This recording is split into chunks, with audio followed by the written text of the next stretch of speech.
I think the East River Plaza project is a particularly important project for what it potentially offers the community. Over the course of time, we've continued to look at this as a real opportunity to bring in goods and services that don't currently exist in our community. And with that, the resulting benefits of jobs.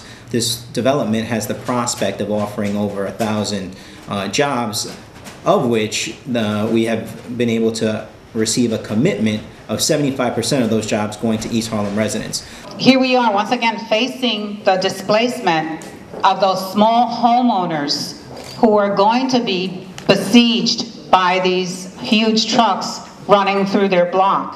My name is Felix, and they call me Papiro, and I'm doing business here for the last 4 years. We went around, we looked at different stores, and we asked the owners, how do you feel about Costco's being down the block? And some of them said, if they build it, what about us? What happens to the small shops? Where are they gonna go? We can go back and say we want more jobs and we want more jobs. This is what I've been hearing for 5 years. And then this is an opportunity for people to be employed and for us to actually monitor that employment process. There are deals with quality of life that we have to deal with this project at the community board level. We have to see the issues of the trucks and the asthma rates in our community. We do have to look at the safety. We also have to look at the vibrations that this is going to cause. I live on Pleasant Avenue between 116 and 117. I have a family. I like my kids to sleep peacefully. I wake up early in the morning. I work in the medical field. I like to be good, sound mind, when I'm dealing with patients. It's going to be smelly from the revving of the trucks and cars and double parking. It's going to be noisy, and it's going to be a risky area for children. When I first came to the school and I was taking the M116 now, I noticed how beautiful this neighborhood is, and it's full of different cultures and different businesses, and that's one of the things that made me apply here in the first place. The sense of community that is here. I feel safe. It's not like where I live, I don't really feel safe. So to me, this neighborhood is like my second neighborhood. For them to build a mall which will affect the neighborhood and change things around, maybe bring people that don't really belong in this neighborhood and change the atmosphere, and to take away my free lunch so I could experience the neighborhood, is really going to affect the rest of my high school career. If it's open, they said they're going to take away our lunch, so we're gonna have captive lunch, and that's something I look forward to in the day, being able to feel the breeze, walk around outside even if it's cold. The businesses around here, the bodegas, they rely on us to buy their products, and if we can't go outside for lunch, it's gonna be kind of rough on them. We get to know the people in the neighborhood, whether it be the owners of a store or something. We begin to, I wouldn't say create a kind of a relationship with the people in the neighborhood. And we're a pretty big school, so to have captive lunch, everybody during, let's say, 4th period lunch in the cafeteria, that's a large number of students. This is the store that we mostly come to because it's the closest one to the school, but it's also the closest one to the construction site. Well, most of my business I'm doing with the school, so when it's in school, I'm doing okay. People say that if the mall, when they open, gonna be okay. A lot of traffic, a lot of people coming in, so I don't know. If they let the key inside, it won't help me. If they let the key out, definitely will help.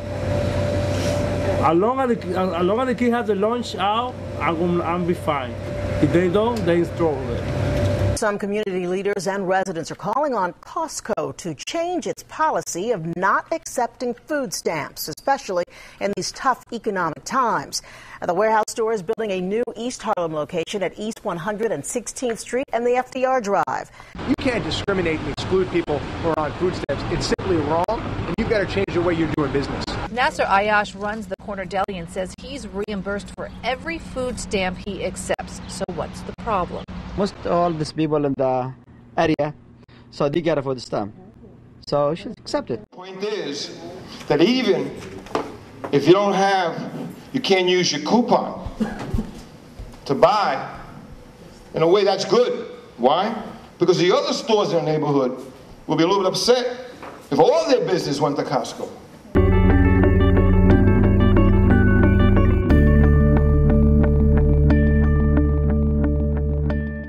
I don't know all the Costco's in the United States, where they are located. I know the one in Queens, the one in Clifton, New Jersey, and there's one in Spring Valley. And none of them are so close to a neighborhood. I can tell you from my experience, I live across the street from the 100th Street bus depot.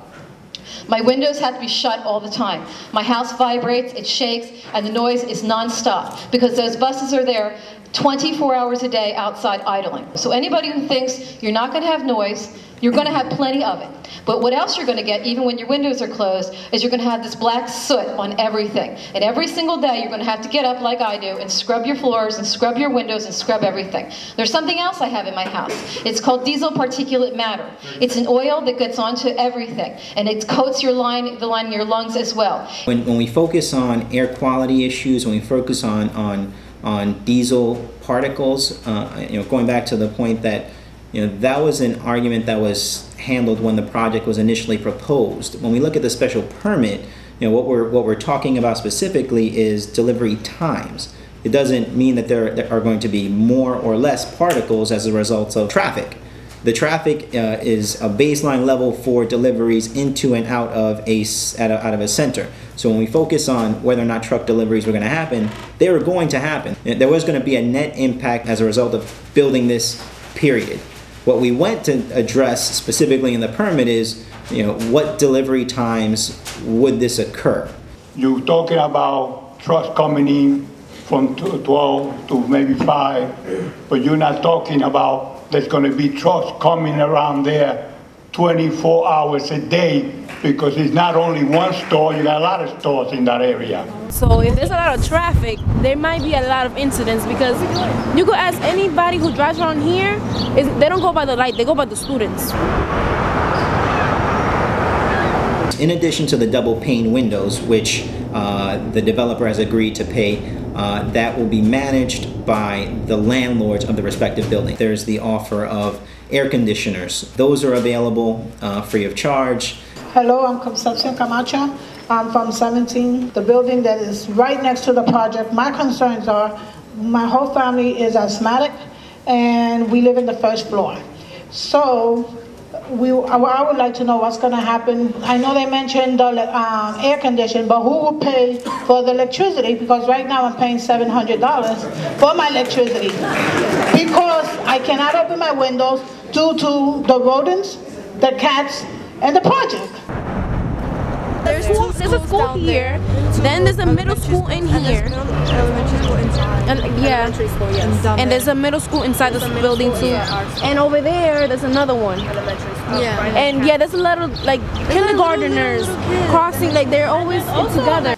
We have 5 schools, and we have the highest number of asthma patients in the entire country.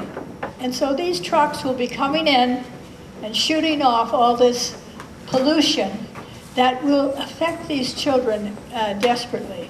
We've been getting sick more often, way more often. I very rarely get sick, and I got sick. We both got sick around the same period of time, actually. And she's a little bit still not better. This is a done deal. It's just a matter of logistics and trying to get together as a community that we're going to be facing this big, giant enterprise. We have the highest concentration of public housing in our neighborhood, and we need to make sure that these businesses are doing targeted outreach in Wagner houses, in Jefferson, and making sure that these are the people that are getting these jobs.